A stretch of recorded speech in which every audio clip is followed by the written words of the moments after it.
ഇത്രയും രുചിയുള്ളൊരു ചെമ്മീൻ മസാല നിങ്ങൾ ഇതിനു മുമ്പ് കഴിച്ചിട്ടുണ്ടാവില്ല. അത്രയ്ക്ക് ടേസ്റ്റാണ്. ചപ്പാത്തിക്കും ചോറിനും ഒക്കെ നല്ല ബെസ്റ്റ് കോംബോ ആണ്. അപ്പോൾ എങ്ങനെ ഉണ്ടാക്കേണ്ടതെന്ന് നോക്കാം. അടുപ്പിലേക്ക് പാൻ വെച്ച് ചൂടായതിനു ശേഷം അതിലേക്ക് കുറച്ച് വെളിച്ചെണ്ണ ഒഴിക്കുന്നുണ്ട്. ഇനി ഇതിലേക്ക് കടുകിട്ടൊന്ന് പൊട്ടിച്ചെടുക്കാമേ.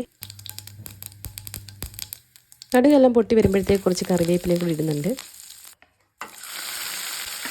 ഇനി ഇതിലേക്ക് ഇഞ്ചി വെളുത്തുള്ളി പേസ്റ്റ് ഇട്ട് നന്നായിട്ടൊന്ന് മൂപ്പിച്ചെടുക്കണം. ഒരു 5 മിനിറ്റ് തുറന്ന് വെച്ച് നമുക്ക് ഇങ്ങനെ തന്നെ മൂപ്പിച്ചെടുക്കാം. ഇനി ഇതിലേക്ക് അരിഞ്ഞു വെച്ചിരിക്കുന്ന സവാളയും പച്ചമുളകുമാണ് ചേർക്കേണ്ടത്. ഞാനൊരു 3 സവാളയാണ് എടുത്തേക്കുന്നത്.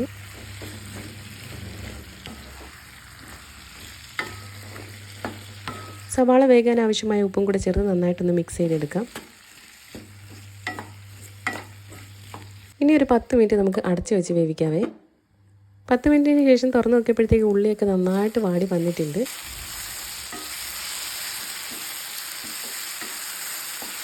ഇനി ഇതിലേക്ക് പൊടികളാണ് ചേർക്കേണ്ടത്. 1 സ്പൂൺ മഞ്ഞൾപ്പൊടിയും 1 സ്പൂൺ കുരുമുളക് പൊടിയും 1 സ്പൂൺ ഗരം മസാലയും 1 സ്പൂൺ കശ്മീരി മുളക് പൊടിയും കൂടാണ് ചേർക്കേണ്ടത്. അപ്പോൾ ഇതെല്ലാം ഒന്ന് ചേർത്ത് നമുക്ക് നന്നായി മിക്സ് ചെയ്ത് കൊടുക്കാം.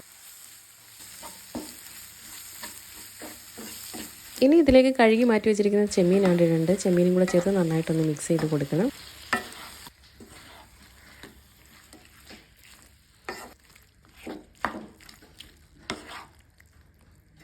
ചെമ്മീനോട് ആവശ്യമായ ഉപ്പും കൂടെ ഞാൻ ചേർക്കുന്നുണ്ട്. ഇനി നമുക്കൊരു 15 മിനിറ്റും കൂടെ അടച്ചു വെച്ച് വേവിക്കാം. ചെമ്മീനിൽ നിന്ന് വെള്ളം ഇറങ്ങിക്കോളും. വെള്ളമൊന്നും ചേർക്കേണ്ട ആവശ്യമില്ല. 15 മിനിറ്റ് കഴിഞ്ഞപ്പോഴത്തേക്ക് ചെമ്മീനൊക്കെ നന്നായി വെന്ത് വന്നിട്ടുണ്ട്.